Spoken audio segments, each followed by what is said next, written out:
The docking clamps groaned as the Terran diplomatic pod latched onto the side of the Vokthar Resplendence.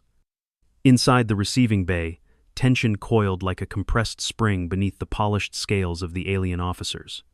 Commander Kethrin Rao adjusted his crested uniform, his second heart thumping faster than regulation allowed. A full diplomatic exchange with a Terran was a rare honor and a dangerous one. Failures could echo through the Accord for generations.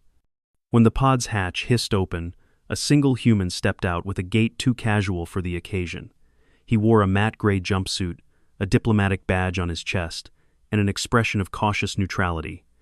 And under one arm, curled like it owned the galaxy, was a cat. Commander Kethrin Rao blinked his upper eyes, then his lower ones, unsure whether to initiate the formal salutation or address what appeared to be a minor predator. "State your designation," he said, voice cool, formal. "Ambassador Nathan Grayson, Earth Union. This," he gestured down, "is Socks." The cat licked a paw, entirely uninterested. Kethrin Rao cleared his throat sac. "Which of you holds command authority on behalf of your species?" Grayson didn't hesitate. He pointed at the cat. Socks yawned. The translator unit stuttered. A few officers exchanged glances. One of the Envirotechs made a noise not unlike a strangled chirp. "Excuse me," Kethrin Rao said slowly, voice sharpening. "Perhaps there is a translation fault. Who is in charge?" Grayson didn't blink. "I told you. The cat." Socks, as if on cue, wriggled free from the diplomat's arms and dropped to the floor. She stretched once, sniffed the ionized air, and began to stroll toward the corridor without urgency. "Containment field active?" Kethrin Rao snapped. "Full level 2 perimeter engaged," came the reply. Socks walked directly through it. Alarms triggered 3 seconds later. Socks did not pause. She passed through the biolock, crossed the radiation threshold, and padded straight toward the restricted wing of the environmental systems hub. "Intercept immediately," the commander barked. "Deploy static shutters. Engage motion halters." Technicians scrambled. Net drones whirred into motion. 2 were downed by localized system errors the moment they closed within 2 meters of her. 1 collided with the bulkhead, disabled. Socks trotted past. By the time they isolated the right camera feed, she was already reclining atop the thermal vent panel inside the atmospheric regulation chamber.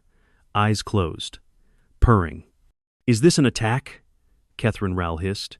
"No," Grayson said calmly, stepping forward. "She just likes warm places." The commander's jaw tightened. "You will explain immediately how your companion bypassed military-grade biofilters." Grayson looked him dead in the eyes. "Probably because she wasn't seen as a biological threat, and she isn't. She's a cat. But she triggered 3 environmental subroutines. She's curious." Before more words could be exchanged, Ensign Vlorak returned, his facial crest twitching with something between panic and confusion. In his gloved hands, he held a sleek, silvery ring with a soft blue LED blinking along its side. "We recovered this from the feline's neck," he said. Grayson sighed. "Well, that's going to raise questions." Kethrin Rao leaned in. "What is it?" "Prototype. Neurolink collar. Limited interface biotech. Lets her sense environmental changes and, in some cases, interact with data surfaces. Mostly behavioral feedback stuff. It's not weaponized." "You implanted your predator with control technology?" "Implanted? Number. It's a collar. I can take it off. She hates it anyway. But it interfaces with our systems. That constitutes unauthorized techno-probing." "She didn't probe anything. She walked." Kethrin Rao's nostrils flared. "You expect me to report to my superiors that a Terran ambassador's feline has, through casual meandering, breached 4 levels of internal security and deactivated our containment fields simply by existing?" Grayson thought about it. "Yeah, that about sums it up." The commander didn't answer. He turned on his heel, retreating down the hall toward the secure deck. He'd need to send a priority communication. There was no way this wouldn't go political, maybe even viral. 4 hours later, in the ship's med-analysis lab, a different kind of storm brewed. Xenomedical Officer Talvot's long fingers trembled slightly as he held up the recovered collar. Its inner lining carried trace biosignatures, human, feline, and something else. something alarmingly artificial. The biometric scan finished compiling. The results were impossible. Traces of nanomedics, nanoscopic structures designed for viral neutralization, some already degraded, indicating recent use. And most damning of all, gene sequencing data embedded in the collar showed overlapping viral resistance codes implanted, not evolved. "Is this," Talbot whispered, "a living biocontrol vector?" He ran the bloodwork again. From the dried sample near the collar's base came the final shock. Human-type antibodies optimized for a strain unknown to the Accord's archives. Experimental, improvised, and effective. He activated the comms link. "Commander Catherine Rowell, we have a development." The captain's image flickered on screen, his tone clipped. "I'm already under full review. This better be salvageable." "I'm afraid not. The feline has been enhanced. She carries human-engineered nano-immunity. Her bloodstream shows traces of synthetic treatment regimes. This isn't a pet. It's a biomedical test subject." "Then they've used us," the commander growled. "They've tested infiltration technology under diplomatic cover." "I cannot say that conclusively, but the data does suggest intent." The screen went dark. In the grand hall of the Carveth Tribunal Station, 1 week later, the argument had spiraled into a full diplomatic melee. Earth's envoy team had arrived, bringing files, footage, and at Grayson's insistence, socks. They tried to keep her in a carrier. She escaped. Now she perched on the central seal of the tribunal floor, grooming herself while ambassadors from 14 species debated whether her presence was proof of Terran audacity or innocence. The head counselor of the Jorath delegation, known for his rigid bioethics, leaned forward. "Ambassador Grayson, do you deny using this animal to test nanomedical technology without interstellar review?" Grayson's face was grim. "I don't deny she was treated, but it wasn't premeditated. It was desperation. We had a Class 4 bio outbreak on the Sovereign Grace 5 months ago. We were dying. We tried everything." He tapped the datapad. Footage emerged, humans in hazmat suits, a dying cat convulsing. Medical teams operating under pressure, injecting nanomedicines, trying to stabilize Socks after she inhaled airborne spores from a ruptured sample vial. She was exposed saving a child, crawled into an air duct when we were evacuating, led our search team to where the girl collapsed. She got sick, just like we did. We didn't expect her to survive. We tried the nanomeds as a last resort. And now, the Zorath delegate said icily, she walks through alien defenses unchallenged, convenient. She survived something we barely did. We didn't expect her to bond with the collar. She started reacting to sensor changes, sitting near failing vents, swatting at power junctions before they blew. We adapted. So did she. A murmur spread through the hall. Then, slowly, the representative from the Geldari Order, a species known for their ancient animal companion rituals, stood. "We see not a weapon," he said, "but a being protected and loved. Perhaps too much innovation, too fast, but not cruelty, not deception." He stepped forward and knelt. Socks padded toward him and curled into his lap. The silence that followed shifted the mood from suspicion to thoughtfulness. Still seated beside the tribunal dais, Catherine Rowell stared, jaw tense. Then, after a moment, he moved, down the steps, across the floor. He crouched slowly, hand extended. Socks sniffed his fingers. Then, softly, she butted her head against his palm. The hall held its breath. Catherine Rowell's fingers curled, petting her once, just once. "I misjudged you," he said, eyes lifting to Grayson. "But mark this, not all of your kind will be as merciful, and not all of ours as forgiving." Grayson nodded. "Understood." Socks purred. The sound echoed through the tribunal hall. 2 days after the tribunal hearing, the Vakthar Resplendence remained in high orbit over the Accord diplomatic hub. Inside, a restrained stillness had settled over its decks, a quiet not born of routine, but of waiting.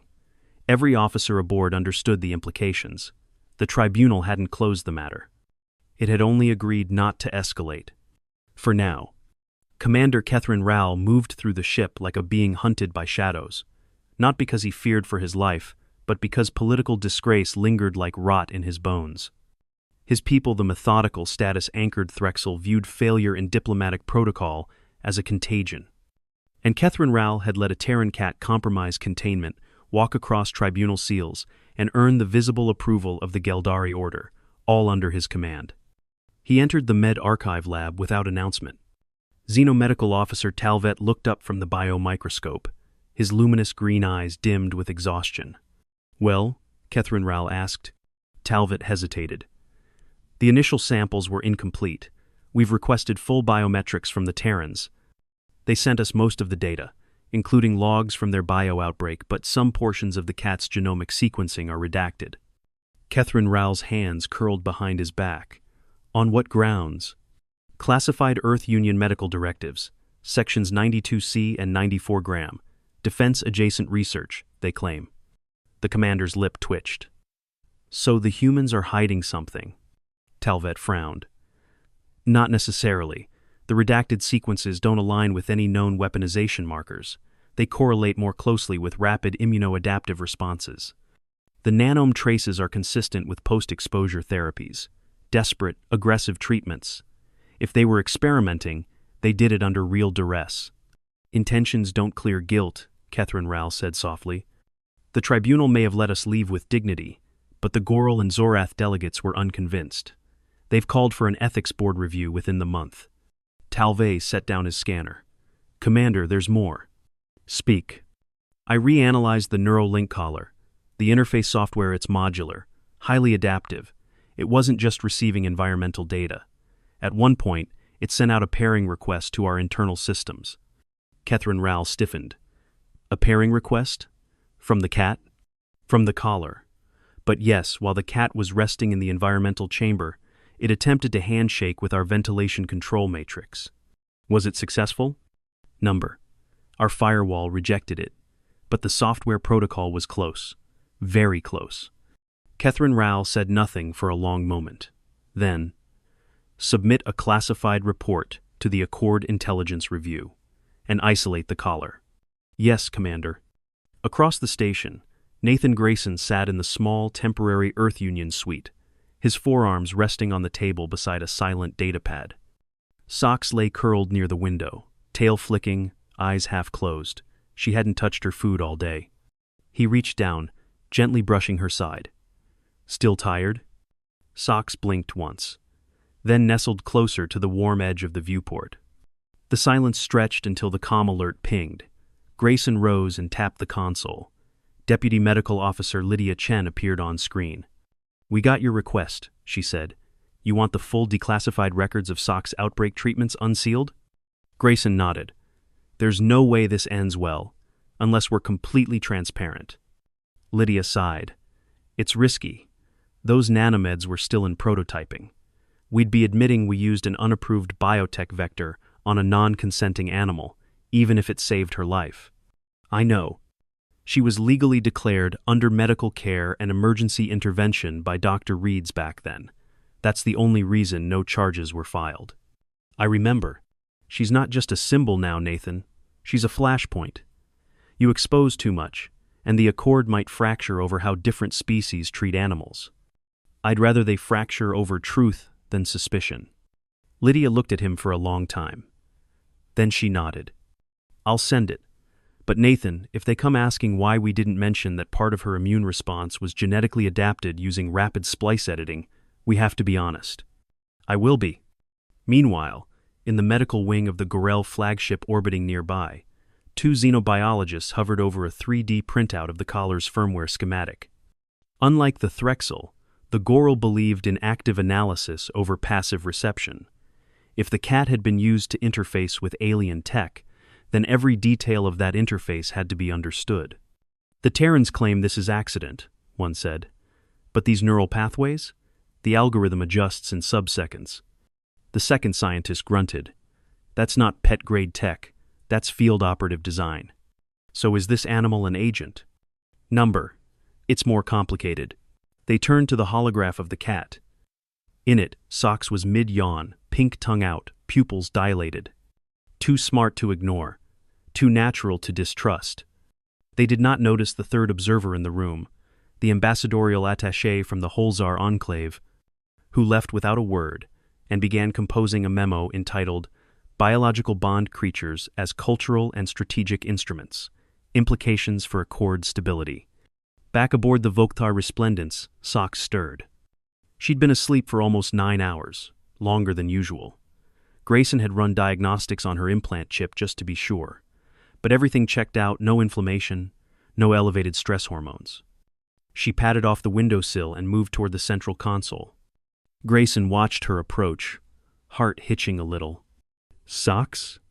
She placed one paw on the touch-activated sensor. A low beep sounded. The display flickered on. Not unusual, he'd programmed the interface to respond to her proximity for feeding logs. But then she did something he hadn't taught her. Her paw lingered on the edge of the screen. She tilted her head, eyes narrowing. The interface blinked again, switching to a command matrix he hadn't seen before. Socks? A low whir began behind the wall. He leaned forward, quickly placing his hand between her and the console. Number no more of that today. Socks looked up, tail still, as if waiting. The whir stopped. Grayson breathed out, then gently lifted her off the console. We're not trying to cause another interstellar incident. She blinked at him. He stared back. You understood that, didn't you? She licked his nose. The next morning, Commander Catherine Rowell received a private comm. It came from an encrypted relay, one he hadn't used in years. The face that appeared was older, with skin paler than it once was, but the eyes were familiar. Senior Tactician Marvik, Catherine Rowell said warily. Marvik offered a slow nod. We've seen the tribunal records, and the cat. Not just a cat, apparently. Indeed, I'm calling because a few factions on my world are pushing for preemptive protocol restrictions against Terran biologics. They're afraid of what they saw. And you? I'm intrigued. Do you think it's possible this wasn't a test at all? Catherine Rowell hesitated. The human didn't lie under oath. Not overtly. And their medical files, though, redacted point to reactive adaptation. Still, the level of integration between that creature and its human defies randomness. Marvik leaned forward. Then ask yourself, what if this wasn't an isolated miracle? What if humanity's emotional connection to its animals isn't weakness but strategic advantage? Catherine Rowell closed the channel without responding. He stared out the viewport, jaw tight. Below, Earth's ambassador sat at his desk, feeding a feline he might never fully control. And above, the politics of 14 species twisted, spun, and coiled around a creature that had done nothing but follow her instincts. A cat had cracked their containment. A cat had bonded with alien tech. A cat had forced the Accord to reckon with ethics none of them had prepared for. Catherine Rowell turned and made a new log entry. Diplomatic Assessment Update. Terran species displays volatile integration of technology and biology through emotional vectors. Recommend immediate review of all companion species protocols. Request Ethics Subcommittee to reevaluate Clause 47C. Non-sapient bioagents in interstellar zones. He paused, then added, Personal note, we misunderstood. The Terrans do not command through hierarchy. They command through care. That may be far more dangerous. 2 weeks later, the Ethics Subcommittee of the Karvith Accord convened in orbit above Iacora, the rotating judicial hub station gleaming like a multi-lobed pearl against the stars. Below, ice clouds curled across the planet's stratosphere. Inside the tribunal dome, the climate was kept to consensus temperature, comfortable for 17 species. No adjustments were made for humans. Nathan Grayson entered with a stiff back and a neutral face. He wore a formal Navy Earth Union suit, well-pressed and plain. There were no insignias this time, no badges, no embassies. This wasn't diplomacy. This was judgment. Socks remained in the care unit under observation, monitored by 3 independent xenobiological teams. She'd been allowed no implants, no interfaces. She had scratched the Goral observer once. That had somehow improved their testimony in her favor. The tribunal began without ceremony. Presiding Ethics Commissioner Trelvak of the Foreign Collective raised both sets of arms in formal invocation. We convene under Clause 94, Ampere of the Karvith Code, investigation of unauthorized biotech deployment aboard Accord vessels. Subject of inquiry, Ambassador Nathan Grayson. Subject of incident: neurocognitive interface attached to Terran bioform designated SOX. Nathan stood as protocol required, chin lifted, hands steady. Commissioner Trelvach continued. Preliminary evidence confirms the feline did not carry independent intelligence exceeding baseline mammalian metrics. And yet its actions triggered cascading protocol violations, compromised 2 secured systems, and altered the diplomatic posture of 3 major factions. Nathan didn't move. Before we proceed, the commissioner said, does the Terran representative wish to make a statement? He took one measured breath. Yes. The chamber's lights dimmed slightly, an acknowledgement of formal testimony. Nathan stepped forward, then tapped his pad. The holographic display activated, showing a time-stamped medical log. We encountered a Class 4 bioagent on the Sovereign Grace during an unregulated salvage operation 4 months prior. The strain was airborne, incubation was under 30 minutes, the entire mid-deck crew was exposed. He toggled through footage. Med teams intubating civilians, emergency sterilizations, command staff breaking protocol to reach the infirmary. This, he said quietly, is SOX. She located 2 survivors by scent and sound, while our atmospheric filters were cycling. She stayed with them both unconscious until we breached containment to retrieve them. The footage cut to SOX curled up beside a human child, gently licking the girl's temple as the girl convulsed. She collapsed 10 minutes later. Exposure dose was fatal within 20 for most humans. We administered an experimental nanomed treatment designed for rapid mutagen suppression. We didn't know if it'd work on non-humans. It did. He paused. We logged the case. We filed it. We didn't lie. Commissioner Trelvach studied him. And the collar? A prototype, not intended for deployment. We attached it to monitor neurocognitive function during recovery, but she recovered differently, faster, more aware. The Goral delegate stirred. You could have removed it. Nathan nodded. We tried, 3 times. Each time she returned to the panel, pawed at the shutoff, and re-enabled proximity alerts. After the 3rd time, our chief engineer adjusted the code to stabilize her response loop. So, said the Jorath ethicist dryly, you trained a mammal to use a command console?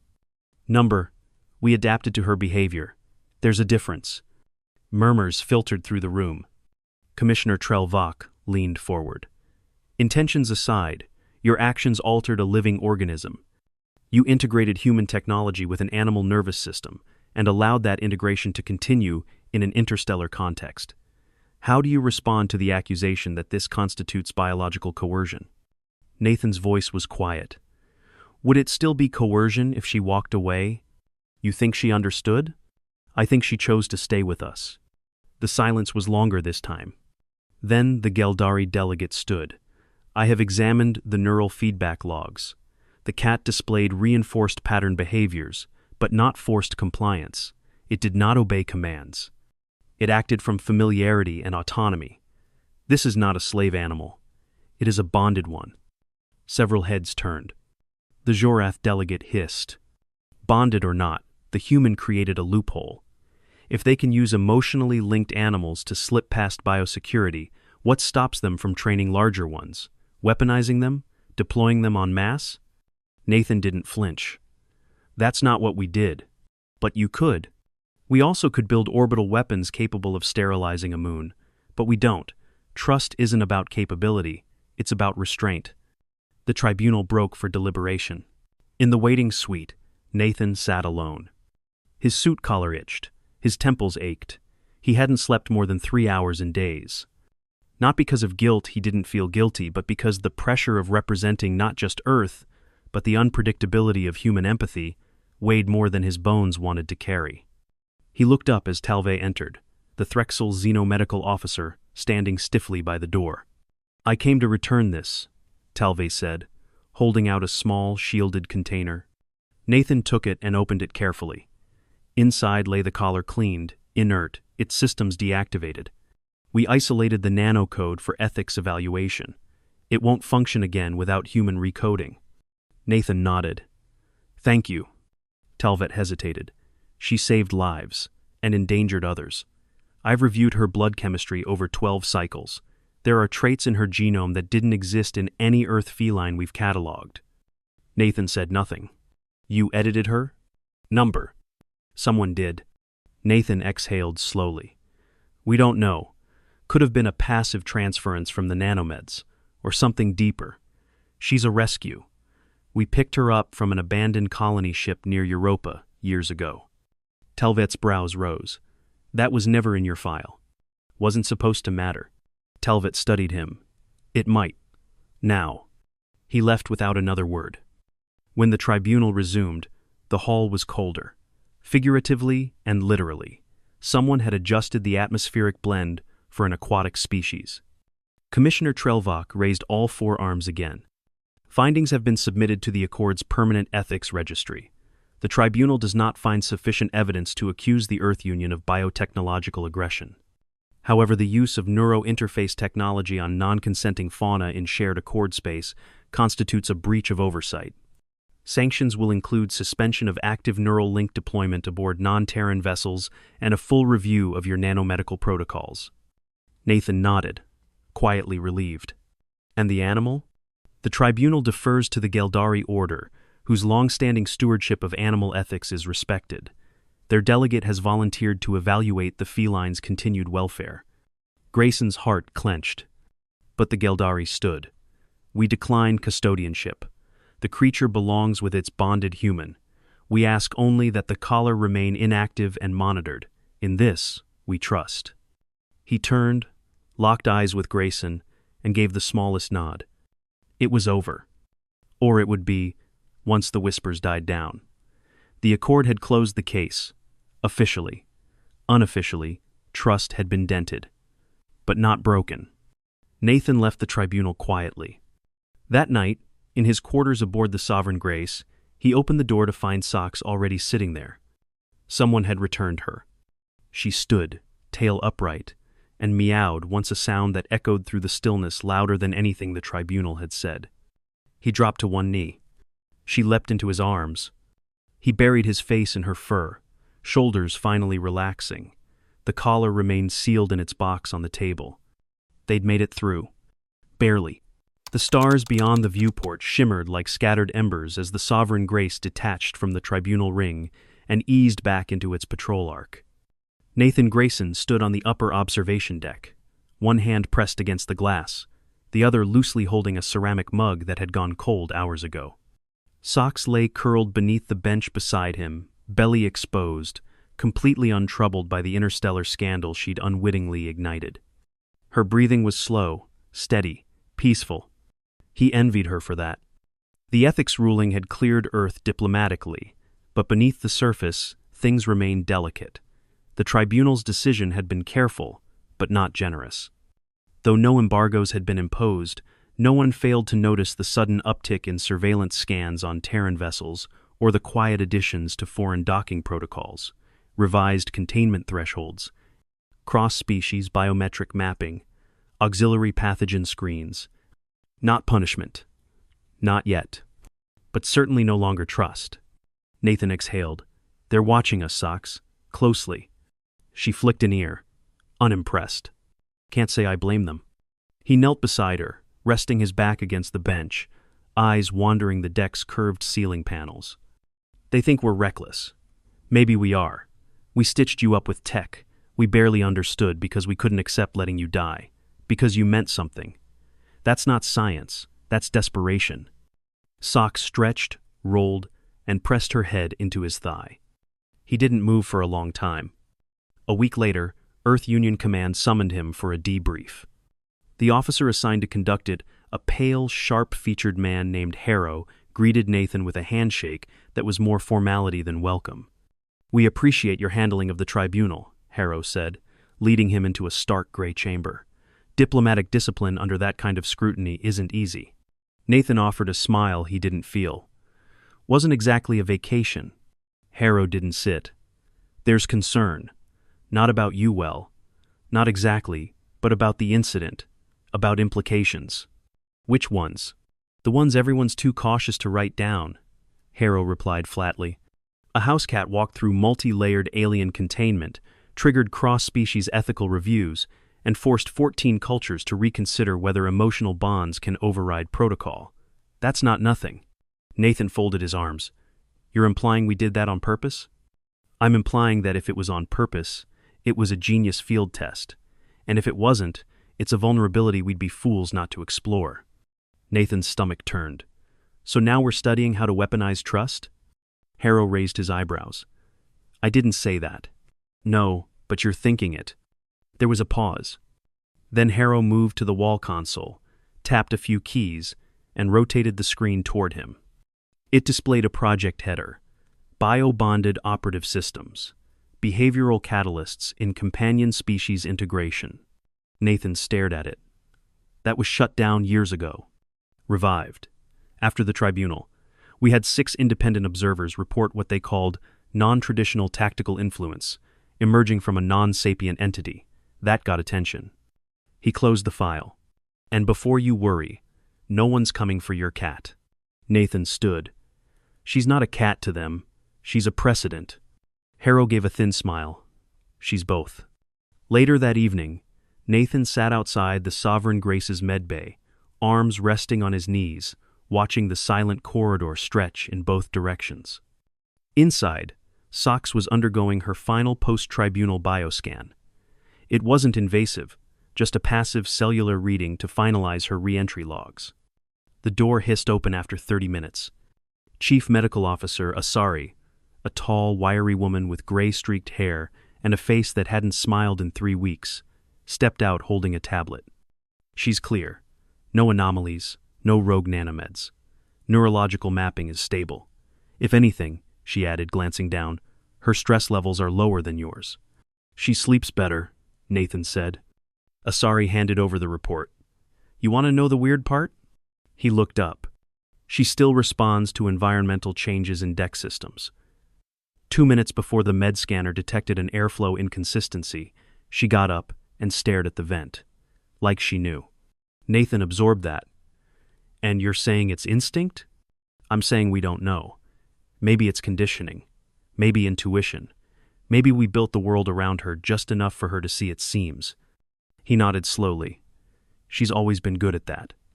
Asari softened. You did right by her, even if the galaxy doesn't understand that yet. A message arrived from the Geldari Order days later.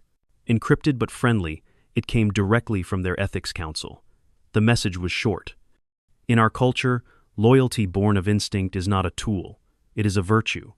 We see your companion not as an invention, but as a reflection. Continue to protect each other. And be wary of those who see only systems. Nathan saved the message, then fed Sox her dinner. She paused after eating, then jumped onto his lap, settling with the grace of a creature who understood this was home. Her purr filled the quiet like a motor of ancient peace. He rubbed her ears. No more containment breaches, all right? She nuzzled into his arm. He knew, even then, it wouldn't be over. Not really.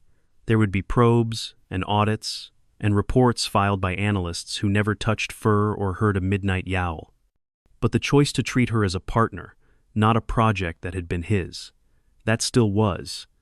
And whatever came next, they'd face it together. Across the stars, in a polished conference chamber deep within the Threxel High Nexus, a classified session began. A large screen showed a freeze frame of Sox, mid-leap, caught on security feed as she slipped through containment. The timestamp read, 14 hours, 3 minutes and 21 seconds. Around the table sat 14 delegates. One of them spoke. Motion to begin review. Terran companion species and biotech viability threat or convergence. The motion passed unanimously. Trust hadn't shattered. But it had been catalogued, studied, feared. And the image of a gray tabby with a Neuralink collar would appear in more than one slide deck over the coming decade.